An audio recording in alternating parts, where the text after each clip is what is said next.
جی قرآن کریم میں احادیث میں تو اس دین آیا ہی لوگوں کو اخلاق سکھانے کے لیے ہے. بالکل. اللہ وحدہ لا شریک نے لا تعداد مخلوقات کو تخلیق فرمایا جن میں بڑی بڑی عظمتوں والی بھی ہیں، لیکن تمام مخلوقات میں اللہ نے انسان کو اشرف المخلوقات بنایا.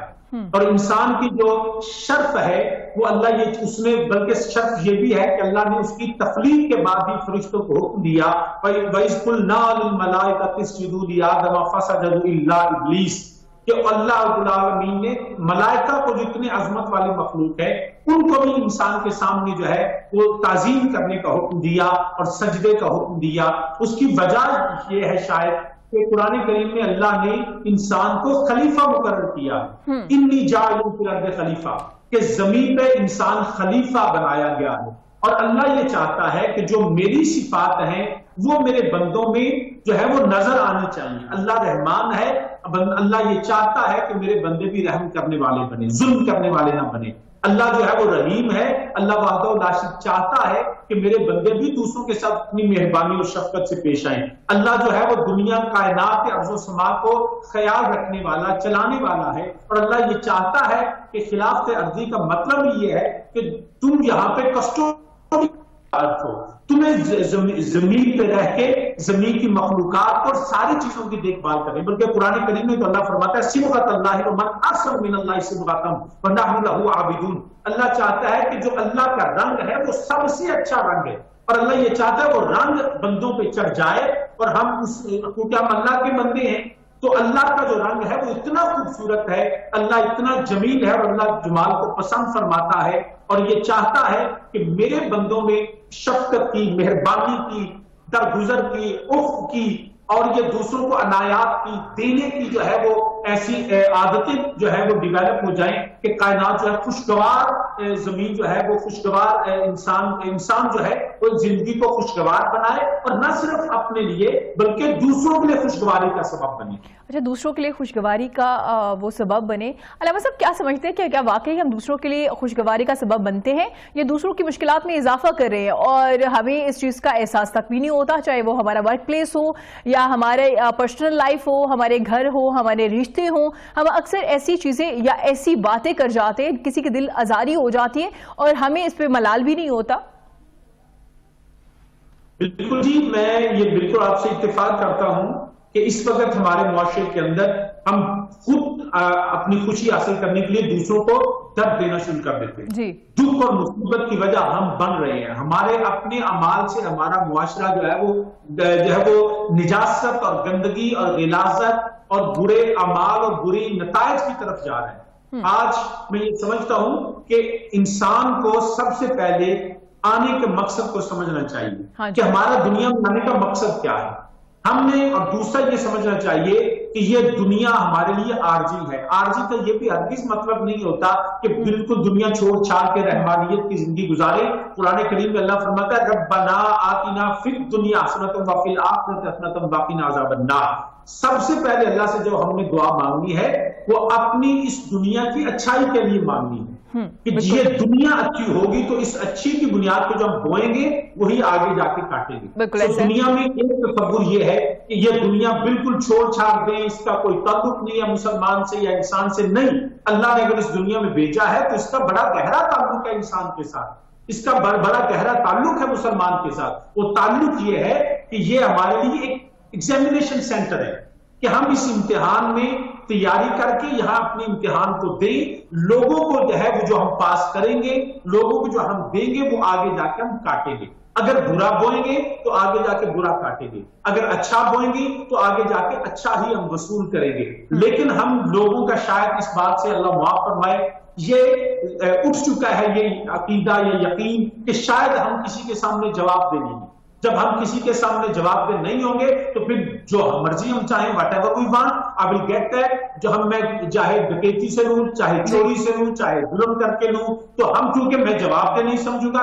لیکن اگر میں اپنے آپ کو دنیا اور آخرت میں جواب دہ سمجھوں گا تو پھر میں کبھی ایسا عمل نہیں کروں گا جو دوسروں کے لیے درد کا سبب بنے، جو دوسروں کے لیے دکھ کا سبب بنے. اس میں میری معیشت بھی شامل ہے، میرے ذاتی رویے بھی شامل ہیں، اس میں میرے جو ہے وہ ایسے رشتہ دار تعلقات جو میرے آفس میں بھی ہو سکتے ہیں، میرے گھر میں بھی ہو سکتے ہیں، میرے خاندان میں ہو سکتے ہیں، میرے اپنے جاب کی پلیس آف جاب پہ میں جو کر رہا ہوں، اور اس کے ساتھ ساتھ دنیا جہاں میں ہمیں اپنے اسلام کے اور اخلاقیات کے امبیسیڈر بننا ہے، کیونکہ رسول کائنات صلی اللہ علیہ وسلم اللہ نے ان کو بھیجا ہی دنیا میں اخلاق کا اصلاح سکھانے کے لیے۔ اگر ہم رسول کائنات صلی اللہ علیہ وسلم کی اتباع کریں گے، رسول کائنات صلی اللہ علیہ وسلم کے جو ہے ہم ان کی اطاعت کریں گے، تو ہمیں اتنی خوشگوار زندگی ملے گی کہ رسول کائنات صلی اللہ علیہ وسلم فرمایا سب سے اچھا انسان وہ ہے جو اپنے گھر والوں کے لیے اچھا ہے۔ اگر ہم اپنے گھر سے آغاز کریں، اپنی ماں سے، اپنے باپ سے، اپنی بیوی سے، اپنے بچوں سے، اور جو ہم سکھائیں گے وہی ہم کل کو جا کے معاشرے سے واپس ریٹرن کریں گے۔ بالکل ایسا ہے، بالکل ایسا ہے۔ علامہ صاحب، نبی کریم صلی اللہ علیہ وسلم تمام کائنات کے لیے باعث رحمت ہے، ان کی حسن اخلاق کے حوالے سے اگر بات کریں تو کیسا تھا؟ کفار کے ساتھ کیسا تھا؟ ان کے جو دشمن تھے ان کے ساتھ کیسا تھا؟ بے شک وہ رحم کرنے والے تھے اور معاف کر دینے والے تھے، تھوڑا اس پہ بھی روشنی ڈالیے گا۔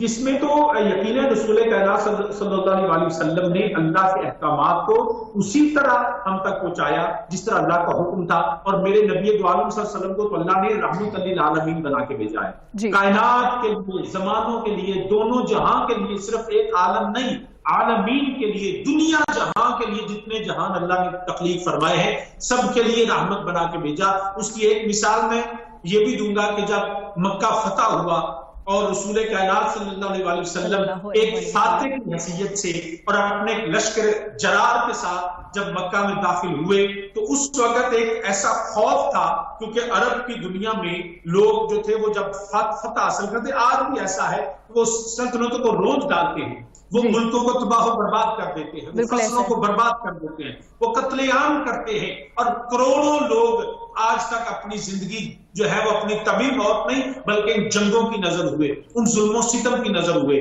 لیکن رسول کائنات صلی اللہ علیہ وسلم کا جو کردار ایسا ہے کہ جیسے ہی مکہ میں داخل ہوئے تو اب سارے ڈرے ہوئے تھے، لوگ بھاگ رہے تھے جان بچانے کے لیے، تب پتہ نہیں ہمارے ساتھ کیا ہوگا، اور اچانک ایک صحابی رسول صلی اللہ علیہ وسلم نے، کیونکہ عرب کا ایک کلچر تھا، تو انہوں نے اپنا نعرے لگانے شروع کر دیے، الیوم یوم الملحمہ، الیوم یوم الملحمہ، آج تو خون کی ندیاں بہہ جائیں گی، آج تو گوشت کے ڈھیر لگ جائیں گے، آج تو سروں کی فصلوں کو اجاڑ دیا جائے گا، آج تو جو ہے وہ بیوائیں چیخیں گی، آج یتیم روئیں گے، آج کوئی بچے گا نہیں۔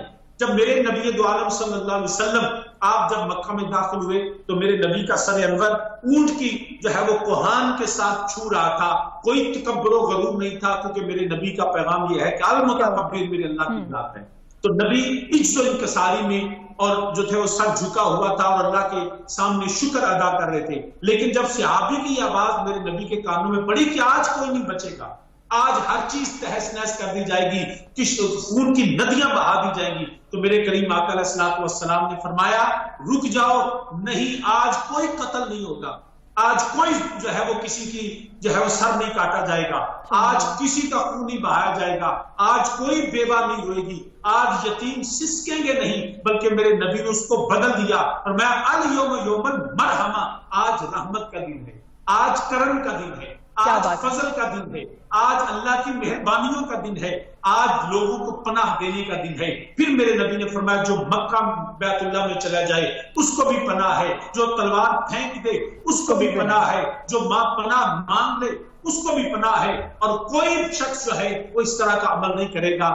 یہ ہے میرے نبی کا اخلاق حسنہ، یہ ہے میرے نبی کا پیغام رحمت، ایک فاتح کی حیثیت سے۔ آپ دیکھ لیجئے، اب منگولوں کو دیکھ لیجئے، آپ جو ہے تاریخ اٹھا کے آج کل جو اپنے آپ کو بڑے ماڈرن اور چیمپئن سمجھتے ہیں، we are the champion of human rights, وہ ان کی دیکھ لیجئے افغانستان میں کیا ہوا، شام میں کیا ہوا، عراق میں کیا ہوا، کشمیر کے ظلم و ستم کو آپ دیکھ لیجئے کہ سو کالڈ ڈیموکریٹک اسٹیٹ تو جو کہتی ہے کہ ہم جو ہے وہ جمہوری ہیں اور لوگوں کو حقوق دیتے ہیں، کشمیر کے حقوق کہاں گئے؟ آج فلسطین میں جو بچیاں روتی ہیں، جو یتیم روتے ہیں، جو بیوائیں ہیں، وہ لاکھوں کی تعداد میں آدھی صدی سے زائد ہو چکا، لیکن یہ اپنے آپ کو انسانی حقوق اور اخلاقیات کا چیمپئن سمجھنے والے آج سب کے سب کہیں نظر نہیں آ رہے۔ فقط اگر ہے تو میرے نبی کی سیرت و کردار ہے، جو میرے کریم آقا علیہ السلام وہ تربیت یافتہ صحاب ہیں جنہوں نے کبھی بھی ایسا عمل نہیں کیا، حتیٰ کہ آج میں تو بعض اوقات یہ بڑا حیران ہوتا ہوں اس بات پہ